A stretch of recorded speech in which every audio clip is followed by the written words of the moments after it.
Good afternoon, everybody. Good to see you all. Since Inauguration Day, President Trump has secured trillions of dollars in private and foreign investments. Every single day, more money is pouring into our country, which will create more jobs for hardworking Americans. Today, Schneider Electric pledged to invest more than $700 million in the United States to boost American energy infrastructure and AI. On Monday, Hyundai announced a $20 billion investment in the United States, including $5.8 billion for a new steel plant in Louisiana, which will create nearly 1,500 high-paying jobs. President Trump is truly turning America back into a manufacturing superpower. Yesterday, President Trump marked National Medal of Honor Day by meeting with 21 of our nation's bravest heroes and incredible patriots who have been awarded the highest military honor. Beautiful picture. The president also signed a historic executive order to protect the integrity of American elections by strengthening voter citizenship verification and banning foreign nationals from interfering in U.S. elections. These are the common sense solutions that only Democrats could oppose. But voters deserve elections they can trust, and critical confidence is being restored thanks to President Trump's leadership. Later this afternoon in the East Room, President Trump will mark Women's History Month by honoring the exceptional women around our country, including the highly talented women in his administration and his cabinet. And on an additional scheduling update, the president will hold a press conference in the Oval Office today at 4:00 p.m. to announce tariffs on the auto industry. And I will leave that to him to make that announcement later. Unfortunately, all of this good is happening for our country. This administration is working hard on behalf of the American public every day, but the mainstream media continues to be focused on a sensationalized story from the failing Atlantic magazine that is falling apart by the hour. Here are the facts. The National Security Advisor has taken responsibility for this matter, and the National Security Council immediately said, alongside the White House counsel's office, that they are looking into how a reporter's number was inadvertently added to this messaging thread. We have said all along that no classified material was sent on this messaging thread. There were no locations, no sources, or methods revealed, and there were certainly no war plans discussed. The Atlantic has even admitted this themselves. Their release of these internal messages validates the truth, which we have been saying all along. If this story proves anything, it proves that Democrats and their propagandists in the mainstream media know how to fabricate, orchestrate, and disseminate a misinformation campaign quite well. And there's arguably no one in the media who loves manufacturing and pushing hoaxes more than Jeffrey Goldberg. Goldberg is an anti-Trump hater. He is a registered Democrat. Goldberg's wife is also a registered Democrat and a big Democrat donor who used to work under who? Hillary Clinton. This is the same Jeffrey Goldberg who infamously lied about weapons of mass destruction to get us into the Iraq War, which cost trillions of dollars and thousands of American soldiers. And how else has Goldberg discredited himself? By absurdly claiming that President Trump was Vladimir Putin during the 2016 campaign, by peddling the Russia hoax that tried to hijack President Trump's first term, by inventing the suckers and losers hoax to help Joe Biden in the 2020 election, by peddling a hoax about President Trump involving Gold Star families to help Kamala Harris in the 2024 election, which our campaign at the time vigorously denied. Jeffrey Goldberg didn't care. There's more, but we don't have all day, and we can now add this signal hoax to this very long list. The real story here is the overwhelming success of President Trump's decisive military action against Houthi terrorists. On March 15th, President Trump ordered a series of military operations against the terrorist Houthis to defend U.S. shipping assets in the Red Sea, restore freedom of navigation for international shipping, and defend the United States from enemy threats. United States forces successfully struck dozens of targets across Houthi-controlled territory. And as a result of these actions, several Houthi leaders were killed, including the Houthi drone chief, his deputy, and several of their drone experts and other key leaders. We also destroyed command and controlled facilities, weapons manufacturing facilities, and advanced weapons storage locations. And it's important to remember why this powerful action took place in the first place. because of Joe Biden's incompetence and pathetic weakness on the world stage for years. The Houthi terrorists grew emboldened.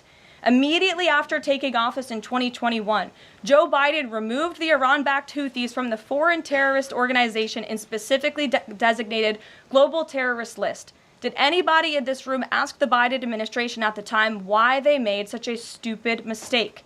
This reckless action undid the designation put in place by President Trump during his first term, and what followed was predictable and devastating. The Houthis targeted U.S. military ships and aircraft, hit commercial ships, including U.S.-flagged vessels, threatened our personnel overseas, and attacked our allies in the region. This resulted in more than a year of U.S.-flagged commercial ships being prevented from safely sailing through the Suez Canal, the Red Sea, and the Gulf of Aden. This had a massive negative impact on global trade of the economic security of the United States. Joe Biden was the commander-in-chief, and he sat on his hands while the United States of America was bullied and embarrassed by terrorists. President Trump and his team are putting a stop to these threats and restoring American strength around the world. The Trump peace through strength approach means no terrorist force will stop American commercial and naval vessels from freely sailing the waterways of the world. But unfortunately, this is not what the Democrats and the media want to talk about. They are focused on a coordinated campaign to try and sow chaos in this White House. And this has been the most successful first 2 months of any administration ever, which is exactly why they are doing this. We are not going to bend in the face of this insincere outrage. And here's just one example of how bad faith the Democrats' criticisms are. Democrat Senator Mark Warner is hysterical over the use of Signal, which is an approved decrypted app, and the killing of Houthi terrorists. But Senator Warner himself used Signal to work with a lobbyist for a Russian oligarch to connect the disgraced Steele dossier author who started the Russia hoax, which Jeffrey Goldberg later reported on. How ironic. We're not going to lose focus of the bottom line, which is that Joe Biden's weakness enabled and emboldened Houthi terrorists, and President Trump's strength and resolve eliminated those terrorists.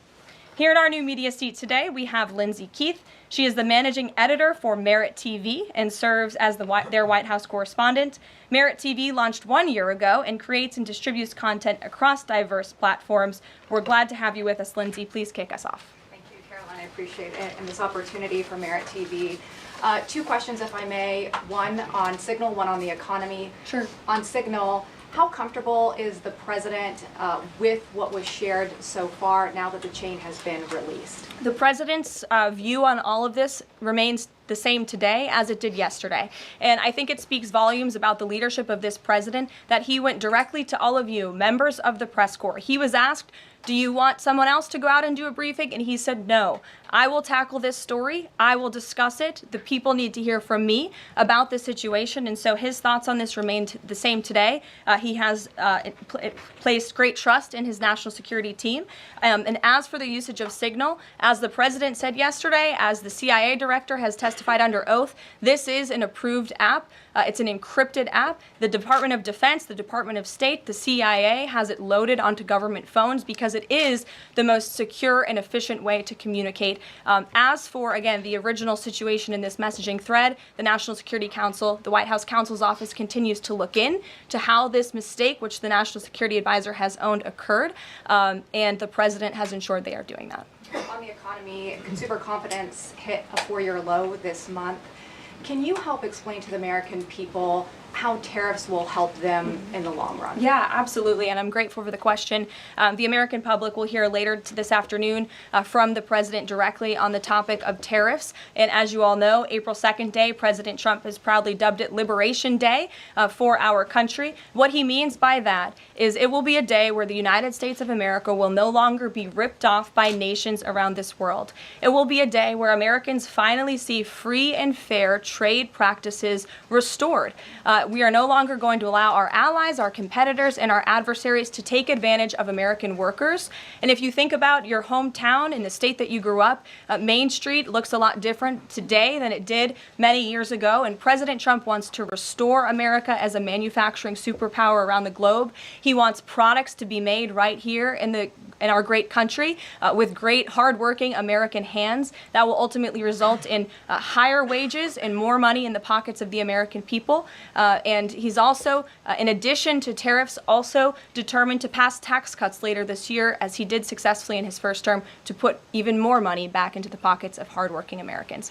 Peter. Caroline, if I can ask you very quickly about the information we've seen, just to set the predicate to all this. Has the president been briefed and physically seen he's seen all the details of the chat as printed by the Atlantic? I just spoke to the president about it, yes. Okay. Then let me ask you, if I can, very quickly. In the chat, Pete Hegseth, the defense secretary, details F-18s, Tomahawks, so some of the weapons that were used. He details the timing involved for this, all of which occurred 31 minutes before, as he says, F-18s would launch. The DoD manual details classified information as significant military plans, saying that is secret, that's classified. So what about, there are no methods, there are no sources, but that's not what determines what's classified. So what is it about what Pete Hegseth wrote that makes you say this is not classified? Well, it's not just me saying that, Peter. It's the Secretary of Defense himself who is saying this as well. And he put out a very strong statement earlier today listing all of the things that were not included in that message that he sent to the group.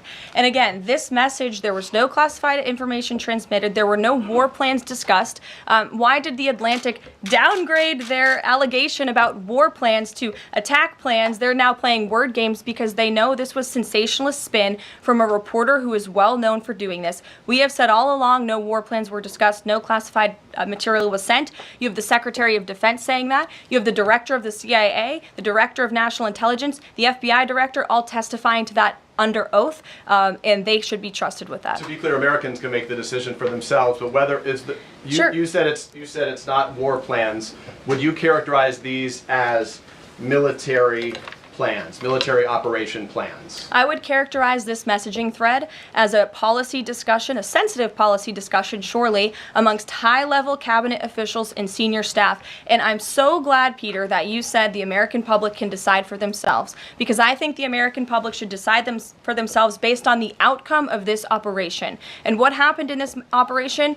Terrorists that were allowed to run wild by the Biden administration were killed because of the direction and the determination of this president and his team. And this message also shows, this messaging thread also proved that President Trump has an incredibly dynamic team who is working incredibly hard, flying all over the world to secure world peace and to fix up the foreign policy crises that the previous administration left for this team to inherit. So to be clear, we all in this room and around the country would agree that we're glad no American service members were harmed, and we're glad that the mission was a success. We'll stipulate that. But the president said that Pete Hegseth said none of this was classified. So given the president has seen it now, and given the president understands that significant military plans are deemed classified as secret, how does the president view none of this, which details times and weapons and more, as being not classified? I've already been asked and answered this question. The president's thoughts on this remain the same today as they were yesterday, On what basis, as I'm well as the Secretary of Defense.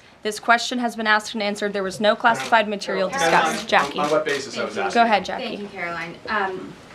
So why aren't launch times on a mission strike classified? Again, I would defer you to the Secretary of Defense's statement he put out this morning. There were various reasons he listed, things that were not included in that messaging thread that were not classified. And again, going back to the American public, do you trust the Secretary of Defense, who was nominated for this role, voted by the United States Senate into this role, who has served in combat, honorably served our nation in uniform? Or do you trust Jeffrey Goldberg, who is a registered Democrat and an anti-Trump sensationalist reporter? This president and this national security team are putting our national security and the American people first. We are restoring American strength around the world, and the results of this operation speak for themselves. Putting aside Jeffrey Goldberg, though, just for for American service members who are going to have to carry out these missions in the future, what I guess the message that's coming from the response to all this that we're hearing is that nothing sensitive happened. And I guess the logical conclusion of that is that if these messages had gone out publicly prior to the launch, that wouldn't have been a risk to service members. I don't know that they're comfortable with that. So can you explain, had these messages been published, would the plans have moved forward? Would the launch have still taken off? What I can tell you is that the President, as the Commander-in-Chief of our United States Armed Forces, and Secretary Pete Hegseth, who is an incredible man and a warfighter himself, take the lives of our American service members with the utmost responsibility, and they would never do anything intentionally to put their lives at risk. And again, they are working hard on that every single day, and we are protecting our service members while also restoring peace throughout this globe. It's something the previous administration has not done. And I would just add one more point. We are not going to be lectured about national security and American troops by Democrats and the mainstream media who turned the other cheek when the Biden administration, because of their incompetence, left 13 service members dead in Afghanistan, and not a single person in the previous administration was held accountable for that botched withdrawal. Joe Biden said, in fact, it was a great operation. That is despicable. It's unacceptable to this president and this Secretary of Defense. The National Security Advisor has taken responsibility for this inadvertent number being added to the messaging thread. But above all, we take the lives of our troops, safety, security, prosperity around the globe with the utmost seriousness. Goldberg's intentions, do you believe Jennifer, that he go would ahead. release that to embarrass the administration ahead of the worldwide threats? Jennifer, go ahead. Given what you've said about the president's trust in his national security team, can you say definitively that no one will lose their jobs? No one will lose their job at all because of this signal situation? What I can say definitively is what I just spoke to the president about, and he continues to have confidence in his national security team. Caroline, one more. Can I ask one more, Karen? On the targets in Yemen on March 15th, can you say were 100% of the targets that were planned for March 15th, were they all destroyed? Because that would be an indication if some of them were moved but they were not all hit, that maybe perhaps some of the enemies were able to get some of the information in that signal. What I can say about the operation is what the Department of Defense has put out there. I would refer to them for any further operational details. But there have been more than 100 strikes conducted against Houthi targets, and they have hit key Houthi leaders, air defense systems, command and control nodes, headquarters, weapons manufacturing and storage facilities. And these operations will continue until the freedom of navigation in our seas is restored and U.S. shipping can safely transmit without the fear of attack. And again, we believe that this has been a very successful operation thus far, and it will continue until this administration feels it no longer has to, and these terrorists have been taken out, which again is something the previous administration should have done, but they didn't, and now we've inherited this crisis. Stephen. Thank you, Caroline. I'd like to clarify something about the investigation and also ask about some conservative commentary. On the investigation, Mike Waltz said last night that he had spoken to Elon Musk about figuring out how Jeffrey Goldberg's number got in his phone. You mentioned the NSC and the White House counsel's office investigating. Can you just clarify who is investigating, who's leading that, and also Dave Portnoy, who endorsed President Trump, said today that he thinks that Mike Waltz should leave. Could you respond to that? Sure. Great respect for Dave Portnoy, but I just answered that previous question from Jennifer. As for your original question about who's looking into the messaging thread, the National Security Council, the White House counsel's office, and also, yes, Elon Musk's team. Elon Musk has offered to put his technical experts on this to figure out how this number was inadvertently added to the chat. Again, to take responsibility and ensure this can never happen again. Caroline, I have two questions. One on a follow-up on something you just said, but since we have these messages released and you said that the president has now personally reviewed them, at the chat at one point Pete Hegseth wrote 14-15 strike drones on target, and in all caps he said, "This is when the first bombs will definitely drop." Does the president feel that he was misled by his national security advisors, whoever it was that told him there was no classified information in there, now that he's seen these messages? I've now been asked and answered this question 3 times by the both of you, and I've given you my answer. The president feels the same today as he did yesterday. Okay, Philip. and on my follow-up on what you had just No, said. go ahead, Philip. I have a Caitlin, I'm not taking your follow-up. The Vice Philip, go I have ahead. a follow-up on something you Express just said though, Caroline. That's Caitlin, regarding I'm not Jeffrey taking Goldsworth. your follow-up. Philip, go ahead. I have called on you. Thank The you. Vice President seemed to express some frustration that Europe wasn't doing more to police waterways in their backyard, noting in that signal thread that 40% of European trade goes through the Suez Canal. Does the President share that opinion and frustration? And then going forward, should the Europeans be responsible for policing that waterway? Well, the president was asked this question yesterday by the pool in the cabinet room, and he answered this question. He said yes, he believes that Europe has been, as the vice president put it, freeloading on the backs of American taxpayers and off the backs of the United States of America, and he wants to ensure that Europe pays their fair share. He's always been very honest and upfront about that, and I think the vice president shares those concerns with him as well. And then one more. Sure. Enlisted soldiers, sailors, and Marines would face consequences if they shared this type of information inadvertently with a reporter. Can you tell us more why the President is so willing to give Mike Waltz a mulligan here? Again, I have now been asked and answered the same question using different language multiple times. If anybody has another question, there's a lot of different things going on in the world. We have tariffs possibly being implemented later today. The president is going to talk about that at 4 o'clock this afternoon. Sure, go ahead. Okay, thank you for taking my question. I wanted to first and foremost thank the administration for the election integrity executive order, because so many journalists for 4 years were banned from talking about this very subject. So thank you to the administration for that. My question is, yesterday President Trump, when signing the order, said that there is more to come when it comes to election integrity. Would that include same-day voting and hand-counted paper ballots? And why are Democrats so against election integrity measures like obviously proof of citizenship when it comes to voting in a United States election? Well, it's a very good question. You'll have to ask the Democrats why they're against so many common sense things, not just mandating voter ID. Why are they against men and women's sports? Why are they against deporting foreign terrorists from American soil who have been designated a foreign terrorist organization? I'm referring to Tren de Aragua. As for the election integrity executive order that the president signed yesterday, this is in an effort to restore trust in American elections.